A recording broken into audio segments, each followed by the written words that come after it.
कहानी की शुरुआत में हमें ब्रायन नाम का एक आदमी दिखाया जाता है जो कि एक पुराने से घर में रह रहा है। उसके फोन की घंटी बजती है और जैसे ही उसकी फोन की रिंगटोन बजती है वो बहुत डर जाता है। उसका फोन का कैमरा ऑन हो जाता है और जिसे देख के ब्रायन बहुत डर रहा है। वो अपनी दिल की बात अपनी बीवी जेनी को भी नहीं बताता कि उसके दिल पे आखिरकार क्या बीत रही है। वो अपने फोन का कैमरा देख के बहुत रो रहा है और अगले दिन हमें दिखाया जाता है कि ब्रायन ने अपने आप को मार दिया। आखिर ब्रायन ने ऐसा किया क्यों था, क्या था इस घर में या फिर उस फोन में, ये बात तो हमें आगे की कहानी में पता चलेगी। कहानी आगे बढ़ती है। ब्रायन और जेनी के हादसे को काफी साल बीत चुके हैं और अब उस घर में रहने के लिए वेनी नाम की एक लड़की आई है। वेनी की जिंदगी बहुत ही मुश्किल दौर से गुजर रही थी। उसके पति का एक्सीडेंट हो गया था और एक्सीडेंट में उसकी पति की मौत हो गई थी। और हैरत की बात तो ये थी कि वेनी उस दिन कार चला रही थी और वेनी को अब तक ये लगता है कि उसके वजह से उसकी पति की मौत हुई और वो आज तक इस सदमे से बाहर नहीं निकल पाई। तब वेनी ने ये फैसला किया कि अब उसे किसी के साथ नहीं रहना, तो इसलिए उसने ये तय किया कि वो गांव में जाके एक घर पे किराए पे रहेगी और सबसे बहुत दूर। तो उसने इस घर को चुना। इस घर का मालिक था बॉब। बॉब को भी वेनी की जिंदगी के बारे में काफी कुछ पता था और बॉब वेनी की मदद करना चाहता था, तो इसलिए उसने वेनी को ये घर किराए पे दे दिया। उसका दो फायदा था। पहला तो ये कि उससे वेनी की मदद हो जाती और दूसरा ये कि गांव में उसका ये घर था और इस घर को देखने वाला कोई नहीं। तो अब अगर इस घर में किराएदार रहेगा तो वो इस घर की देखभाल भी कर सकता है। वेनी भी बॉब से बहुत अच्छी तरीके से बात कर रही है। बॉब वेनी को समझाता है कि ये घर 150 साल पुराना है। इस घर को मेरे पूर्वजों ने बनाया था और इस घर में कई सारे किराएदार आके जा चुके हैं। बॉब ने वेनी को सारी बातें बताई, लेकिन वो उसे ब्रायन और जेनी की बात बताना भूल गया। ये घर काफी शांत है और ये घर वेनी को काफी अच्छा लग रहा है, लेकिन ऊपर एक लॉकर है और उस लॉकर का कोड क्या है ये वेनी को भी नहीं पता और शायद बॉब को भी नहीं। कहानी आगे बढ़ती है। धीरे धीरे वेनी उस घर में रह रही है। वो अपने सामान को शिफ्ट कर रही है, लेकिन उसे पता नहीं है कि इस घर में कुछ ना कुछ तो गड़बड़ जरूर है। हमें ये दिखाया जाता है कि उस घर में एक स्टैचू अपनी जगह से हिल रहा है। वेनी ये सब नहीं देख पाती, लेकिन एक बात तो क्लियर है कि इस घर में कोई ना कोई साया तो जरूर है। तभी अचानक वेनी का फोन बजता है। वेनी को लगता है कि शायद किसी का कॉल आया, लेकिन जब वो फोन उठाती है तो वो हैरान रह जाती है, क्योंकि वो देखती है कि उसके फोन का कैमरा ऑन हो चुका है और उसके फोन का कैमरा सामने की दीवार को दिखा रहा है। सामने की दीवार तो बिल्कुल ठीक है, लेकिन उसके फोन में सामने की दीवार की जो पेंटिंग है वो अपने आप हिल रही है। वेनी को समझ में नहीं आ रहा कि उसका फोन खराब हो गया है या सामने की दीवार में सच में कुछ हो रहा है। इससे पहले वेनी डर पाती या कंफ्यूज हो पाती, उसके फोन पे फिर से कॉल आ जाता है और इस बार उसकी बहन एमिली का कॉल है। वेनी का ध्यान बट जाता है और वेनी इस बारे में नहीं सोचती। एमिली वेनी को समझा रही है कि मैं दूसरे शहर में काम में फंसी हुई हूँ, वरना मैं तुम्हारे पास आके जरूर रहती। एमिली को पता है कि उसकी बहन की जिंदगी में क्या बीत रहा है। वो अपनी बहन को समझाती है और वेनी को भी एमिली से बात करके बहुत अच्छा लग रहा है। लेकिन अब वेनी को पता नहीं है कि इस घर में और क्या क्या होने वाला है। धीरे धीरे उसे इस घर में एहसास होना शुरू होता है कि इस घर में कुछ ना कुछ तो अजीब जरूर है, क्योंकि उसे यहाँ पर उसका मरा हुआ पति दिख रहा है। पहले तो उसे ऐसा लगता है कि शायद वो अपने पति को बहुत याद कर रही है, इसलिए शायद उसका पति उसे बार बार दिख रहा है। वो अपनी बहन को भी ये बात बताती है और ये कहती है कि उसका पति उसे ऐसे दिखता है जैसे ये लग रहा है कि वो सच में वहाँ है। वो भी जानती है कि उसका पति अब इस दुनिया में नहीं है, शायद उसका दिमाग काम करना बंद कर रहा है, इसलिए वो असली में और सपने में फर्क कर ही नहीं पा रही। लेकिन वेनी को पता नहीं था कि ये उसकी नहीं बल्कि शायद इस घर की गलती है। ऐसे ही करते करते काफी दिन बीत जाते हैं और उसके बाद एक रात वेनी को गाने की आवाज आती है। उसे लगता है कि शायद ये गाना उसका पति गा रहा है। वो भाग के गैरेज की तरफ जाती है, जहाँ पर उसकी मुलाकात एक आदमी क्रिस से होती है। वो क्रिस को देख के बहुत डर जाती है कि ये अनजान सा आदमी मेरे गैरेज में क्या कर रहा है। क्रिस वेनी को बताता है कि तुमसे पहले यहाँ पर जो किराएदार रहता था ना जिम, मैं उसका काफी अच्छा दोस्त था और उसने मुझसे कहा था कि तुम गैरेज में आके कोई भी सामान ले सकते हो। मुझे नहीं पता कि वो यहाँ से जा चुका है, तो इसलिए मैं यहाँ पर आया। वेनी उसे समझाती है कि तुम यहाँ कभी भी आ सकते हो, लेकिन बस आने से पहले मुझे बता देना।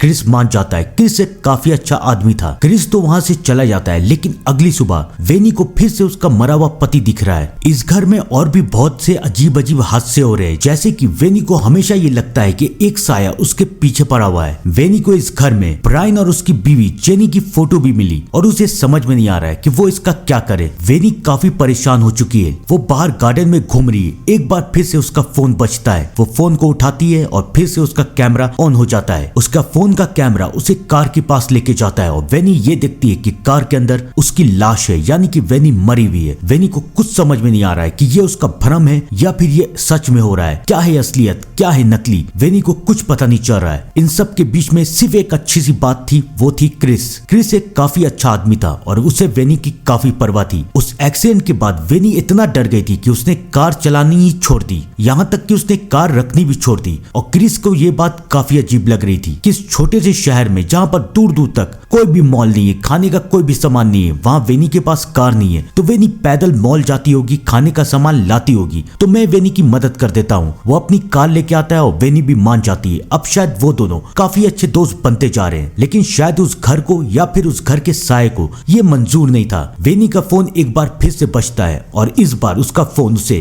क्रिस की लाश दिखाता है। वेनी बहुत डर जाती है। एक तरफ उसका फोन उसे अजीब अजीब सी चीजें दिखा रहा है और दूसरी तरफ उसे उसका मरा हुआ पति दिख रहा है। वेनी अपनी बहन से बात करने की कोशिश करती है, लेकिन उसकी बहन उसे समझाती है कि ज्यादा मत सोचो, सब कुछ ठीक हो जाएगा। लेकिन किसी को नहीं पता कि यहाँ पर कुछ भी ठीक नहीं हो सकता। अब तक तो सिर्फ वेनी का फोन ही उसे परेशान कर रहा था, लेकिन अब उसे इस घर में एक और फोन मिल गया और वो फोन और किसी का नहीं बल्कि ब्रायन का है। वेनी को समझ में नहीं आ रहा कि ब्रायन इस घर से जा चुका है, तो उसके बाद ब्रायन ने अपने फोन को यहाँ पर क्यों छोड़ा। वो बॉब से इस बारे में बात करती है और बॉब उसे सारी असलियत बता देता है कि तुम्हारे आने के कई साल पहले यहाँ पर ब्रायन और जेनी नाम के कपल रहते थे। वो दोनों बहुत अच्छे थे, मुझे ब्रायन बहुत पसंद था। लेकिन एक रात ये खबर आई कि ब्रायन ने अपनी पत्नी को मार दिया और उसके बाद ब्रायन ने अपनी भी जान दे दी। सब तो ये कहते हैं कि ब्रायन ने अपनी पत्नी को मारा, लेकिन मुझे यकीन नहीं है क्योंकि मैं ब्रायन को जानता था कि ब्रायन अपनी बीवी से बहुत प्यार करता है। सच्चाई क्या है वो आज तक किसी के भी सामने नहीं आई। अब जेनी को ये सारी बातें सुन के बहुत डर लग रहा है, लेकिन इससे पहले वो कुछ सोच पाती इस घर में क्रिस आता है। क्रिस हर बार की तरह इस बार भी बिना बताए वहाँ पर आ जाता है और इस बार क्रिस का प्लान ये था कि वो वेनी को गन चलाना सिखाएगा क्योंकि सेफ्टी बहुत जरूरी होती है। वो वेनी को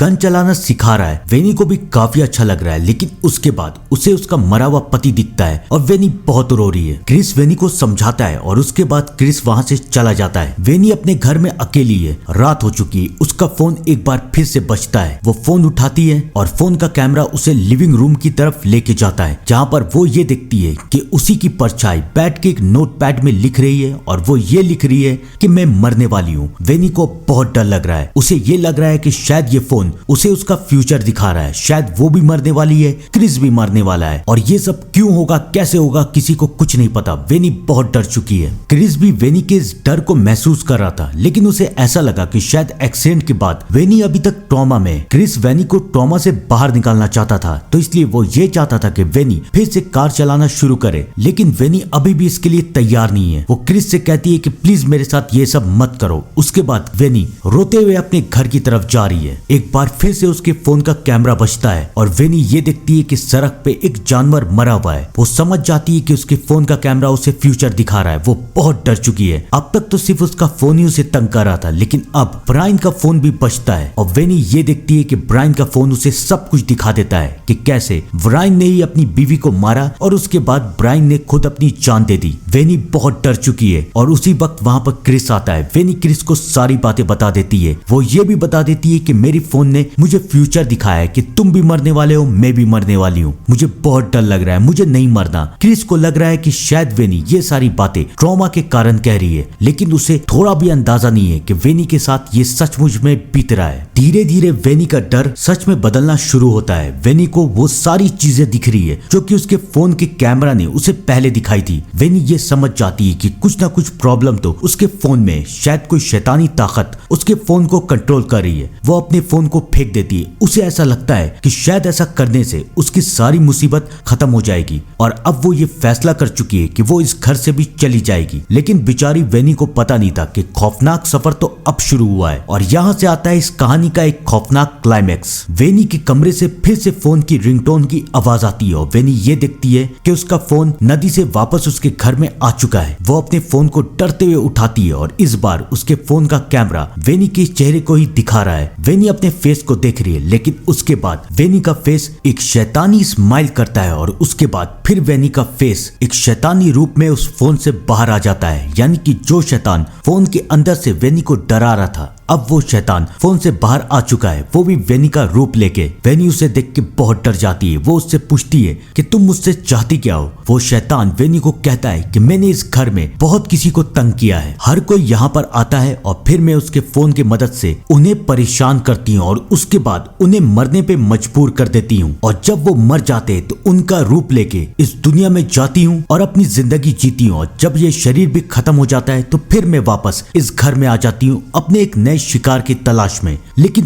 तुम मेरा वो शिकार हो जो कि बहुत स्ट्रांग है, तुम तो मरी भी नहीं और तुम तो अब इस घर से जा रही हो। लेकिन अब ये ऐसा नहीं होगा, मैं तुम्हें भी मारूंगी और तुम्हारा रूप लेके तुम्हारी जिंदगी जीऊंगी। वेनी समझ जाती है कि शैतान की नीयत अच्छी बिल्कुल भी नहीं है। वो शैतान वेनी को मारना चाहता है। वेनी उस शैतान से बच के भागती है। वो घर में छुपने की कोशिश कर रही है। उसे कुछ समझ में नहीं आ रहा कि वो क्या करे। लेकिन तभी उसी वक्त वहाँ पर क्रिस आ जाता है। वेनी ने क्रिस को काफी बार कहा था कि मेरे घर में बिना बताए मत आना, तो क्रिस बाहर से अनाउंस करते हुए आ रहा है कि मैं इस घर में आ रहा हूँ। अब क्रिस की ये बात वेनी और वो शैतान दोनों सुन लेते हैं। क्रिस जब घर के अंदर घुसता है तो उसे मिलता है एक बहुत बड़ा सरप्राइज, क्योंकि उसके सामने एक नहीं बल्कि दो वेनी है। दोनों वेनी क्रिस को कह रही है कि ये सामने वाली वेनी शैतान है, ये मुझे मार के मेरी जिंदगी जीना चाहती है। पहले तो क्रिस को ये सब मजाक लग रहा है। उसे ऐसा लग रहा है कि शायद वेनी की कोई जुड़वा बहन उसके साथ रहने के लिए आई है और शायद वेनी और उसकी बहन मिलके उसके साथ मजाक कर रही है। लेकिन धीरे धीरे क्रिस को समझ में आ जाता है कि इन दोनों में से एक शैतान है और एक इंसान, लेकिन वो पहचानेगा कैसे। वो उन दोनों से सवाल पूछता है और उन दोनों ने बिल्कुल सही जवाब दिया। एक वेनी क्रिस को ये कहती है कि ये शैतान मेरे फोन से बाहर निकली है और जब मेरा फोन मेरे पास था तो इसने मेरी सारी बातें सुनी, तो ये मेरे तुम्हारे सब के बारे में सब कुछ जानती है। क्रिस को समझ में नहीं आ रहा कि वो कैसे पता करे कि असली वेनी कौन है। वेनी भी ये समझ जाती है कि क्रिस ये पता नहीं कर पाएगा और उसे तो गन तलाशनी थी, क्योंकि सिर्फ गन ही उसे बचा सकती है। वो गन तलाशने के लिए दूसरे कॉर्नर पे जाती है। क्रिस को एक वेनी के ऊपर शक होता है और वो उसे पकड़ लेता है, लेकिन ये उसकी गलतफहमी थी, क्योंकि उसने जिसे पकड़ा था वो इंसान थी। शैतान वेनी क्रिस के ऊपर पीछे से हमला करके क्रिस को बेहोश कर देती है और वेनी वहां से भाग के नीचे बेसमेंट की तरफ जाती है। वो गन उठा लेती है। क्रिस ने उसे गन चलाना सिखाया था। वो शैतान भी बेसमेंट में पहुंच चुका है। वेनी गन चलाने की कोशिश करती है लेकिन उससे गन चलती नहीं है और अब वो शैतान वेनी को मारना चाहता है, लेकिन इससे पहले वो शैतान वेनी को मार पाता। वेनी उस पे हमला करके वहां से भाग जाती है, लेकिन वेनी यहाँ से भागेगी कैसे? उस शैतान को भी मालूम है कि वेनी उस एक्सीडेंट के बाद इतना डर चुकी है कि वेनी अब कभी भी कार नहीं चला पाएगी। वो शैतान वेनी को ढूंढते हुए बाहर की तरफ आता है। वो हर कार में चेक कर रहा है, लेकिन वेनी कहीं भी नहीं है। अब क्रिस को भी होश आ चुका है। क्रिस भी बाहर की तरफ आता है, लेकिन इससे पहले वो शैतान के ऊपर हमला कर पाता। वेनी उस शैतान को कार से मार देती है। क्रिस भी ये सब देख लेता है और फाइनली वेनी ने उस शैतान और अपने अंदर के डर दोनों को मार दिया और अब वेनी एक नॉर्मल जिंदगी जी रही है। वेनी उस सदमे से तो बाहर आ गई, लेकिन अब वो उस घर में नहीं रह सकती थी। वो क्रिस को अलविदा कहती है। क्रिस भी अब वेनी का बहुत अच्छा दोस्त बन चुका है और अब वेनी अपनी नई जिंदगी शुरू करने के लिए एक नए शहर पे जा रही है। तो आप लोग भी कमेंट में जरूर बताइएगा कि अगर आपके फोन ने आपके साथ कुछ ऐसा किया तो आप लोग क्या करेंगे। कमेंट करके जरूर बताइएगा। मुझे आपके कमेंट का बहुत बेसब्री से इंतजार रहता है और मैं मिलता हूँ आपसे थोड़ी देर में एक नई कहानी के साथ। तब तक के लिए thank you and good bye.